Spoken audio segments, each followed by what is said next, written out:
ব্রাহ্মণবাড়িয়া ২ আসনে নবনির্বাচিত স্বতন্ত্র সংসদ সদস্য ব্যারিস্টার রুমিন ফারহানা সরাইলে শহীদ মিনারে পুষ্পস্তবক অর্পণে বাধার সম্মুখীন হয়ে তীব্র প্রতিক্রিয়া ব্যক্ত করেছেন। শুক্রবার রাতে ভাষা শহীদদের শ্রদ্ধা জানাতে গিয়ে স্থানীয় বিএনপির একাংশের হামলার শিকার হওয়ার পর তিনি এই ক্ষোভ প্রকাশ করেন।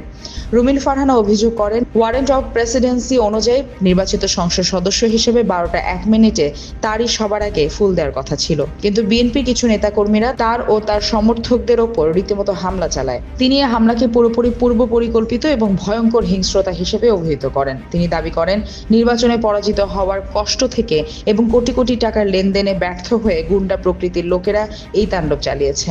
রুমিন ফারহানা সতর্ক করে বলেন, বিএনপি যদি লোকাল লেভেলে তার নেতাকর্মীদের কন্ট্রোল না করে তবে এর পরিণতি ভয়াবহ হবে। এখনই যদি দল ও সরকারের ভাবমূর্তি রক্ষায় উশৃঙ্খলদের বিরুদ্ধে ব্যবস্থা না নেওয়া হয় তবে এটি দলের জন্য ভীষণ ক্ষতিকর হবে।